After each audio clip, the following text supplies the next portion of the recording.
Identifying The king of cakes. Chopper for the win.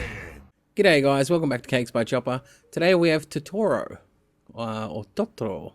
I'm not actually quite sure how to say that, but it's cute. You're going to start by cutting your cake into quarters. Everybody always asks me what size baking pan I use. I've just used it's not actually a cake tin, it's a baking tray that is the same size as an A4 sheet of paper, because I find that's universal. Once you've got your 4 sections, you're going to level them off and then remove all the corners to give you 4 ovals.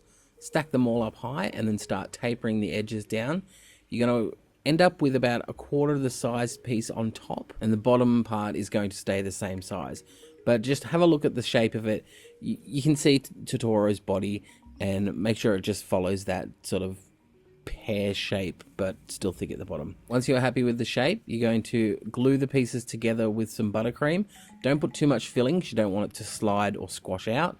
And then you're going to give it a crumb coat and pop it into the fridge for 5-10 minutes. For his arms and ears, you're going to get 2 soft cookies that hold their shape, cut them in half, and then trim the edge so they're sort of like an elongated lemon. Take 2 of them and stick skewers in them. And then you're going to apply some buttercream to them with a piping bag, both sides, and smooth that out and pop it into the freezer to set, because they will become his ears later on.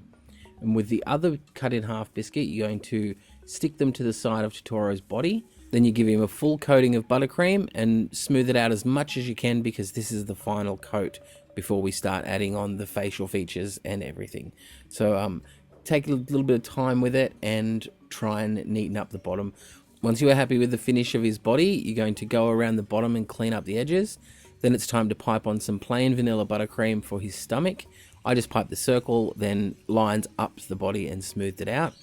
Then do 2 ovals for his thighs and then 2 little small circles for his feet. And you can pipe around the bottom just to clean it up a bit and finish it off.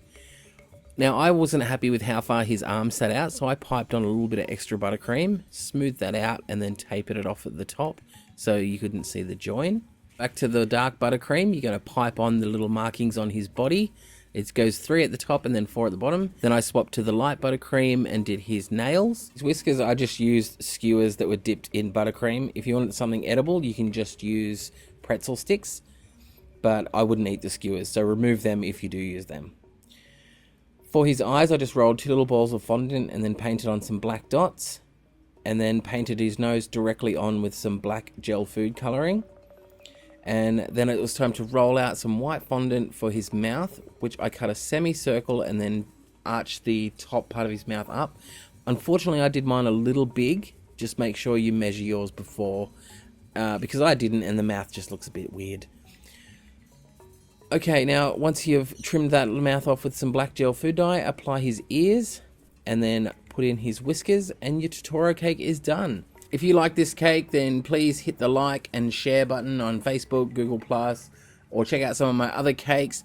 Thank you so much for watching, guys. I'll see you next time.